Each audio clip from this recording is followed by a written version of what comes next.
And welcome back to Hannity and Colmes. I'm Sean Hannity, and we're just outside of Pittsburgh in Beaver, Pennsylvania, with Governor Sarah Palin. Governor, thanks again for being with us. Huge crowd out there. You like that? That was so much fun. Yeah. All right. Joe Biden said, if, in fact, mark my words, there will be an international crisis that Senator Obama would be tested. And that was one of the more interesting things. If you remember one thing that I'm going to say, we're going to have an international crisis to test the mettle of this man.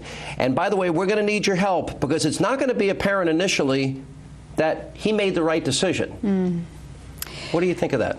And it wasn't just Biden making that comment. That was confirmed by former Secretary Madeleine Albright, where she said, yeah, she believes that Biden was just stating fact. Now, I don't want a president who invites that kind of testing. We cannot afford that on the homeland. So that's very discouraging to hear Barack Obama's own running mate proclaiming that Barack Obama would be inviting an international crisis that would adversely affect this country, is what he was saying there.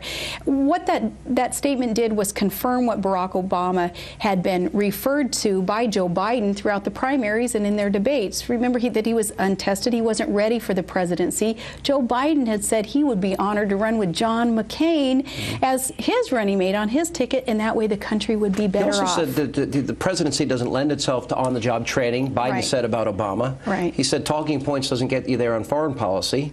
And then he said, when he voted against funding the troops, and you brought this up in your debate, that the lives of soldiers would be lost. And Obama once accused our troops of air raiding villages and killing civilians. Now, Biden, remember, he had called Obama on that, on his vote to cut off funding for our troops, our young men and women over there in the war zone. And Biden said, Obama, you know, this is political, and you're going to cost lives if you do this. And Obama had said that he wouldn't do it, and yet under political pressure, and this goes back to somebody's judgment and trustworthiness. Instead, Barack Obama did exactly what he said that he wouldn't do, and he voted to cut off funding for our troops. Let me ask about honesty and judgment. On the issue of Jeremiah Wright, Bill Ayers, on Acorn, on Flager, on Resco, you know, we always hear these relationships are minimized. Then we find out they're a lot deeper. Do you think we have issues involving the honesty of Barack Obama, and then secondarily the judgment of Senator Barack Obama? Absolutely, on that judgment and the candidness. You know, it's so tough for you guys to get a straight answer out of him about these associations. He won't talk to me. I've invited him, by the way, and Joe Biden. He won't accept my invitation. You're fun. You're a fun guy. They should be talking to you. But you know, the other part of that, Sean, is to ask the question, what did those characters see in Barack Obama? Why would they have wanted to be associated with him? Why would Ayers have wanted to kick off Barack Obama's political campaign in his living room? These are 20-year relationships. Yeah, so that's the other part of this issue, is what did those characters see in this presidential candidate?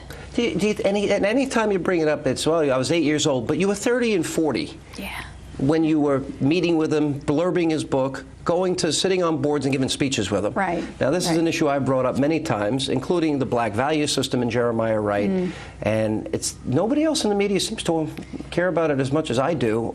Where are you on this? How strongly do you feel about it? I feel strongly about these associations, that it's fair game to discuss them. In fact, even Barack Obama had to admit that it was fair game. He challenged John McCain to speak on the issue of Ayers in the debate, and McCain took him up on it, thankfully. But the issue, too, about the judgment and the trustworthiness also, and the candidness, it's fair game. And you see what I go through and what John McCain goes through when we do bring up the associations. I can't imagine that if you said about John McCain that he was going to be tested in the first 6 months because people want to test him, he doesn't have enough experience, that I think that'd be a big deal. Can you imagine? If it would be funny. I know, we would be held accountable for comments like that. And here again, Biden, he gets to take a pass after saying something like that. I haven't heard the follow-ups yet. He's not doing many interviews now, and you had been accused of not doing any, and I see everywhere now. You've been doing a lot of interviews. All right, let me ask you this. Construction begins for Obama's big election celebration.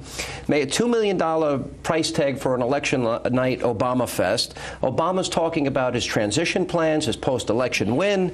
I feel like we've got a righteous wind at our backs, he went on to say.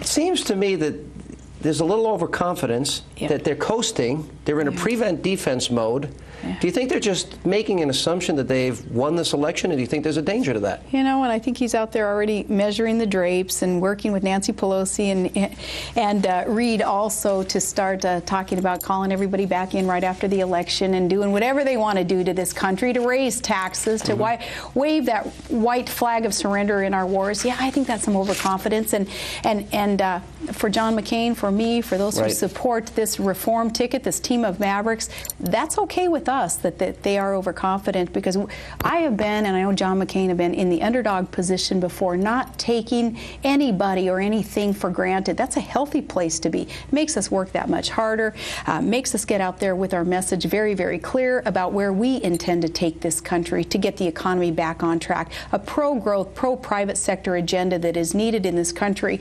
Our promise of protecting our constitutional rights and the victory in the wars that we want to see. That's our message, and that's our mission. Governor Palin, thank you for being so generous with your time. Thank you. We appreciate it. And we'll come back. A lot more to come tonight on Hannity and Colmes. Straight ahead.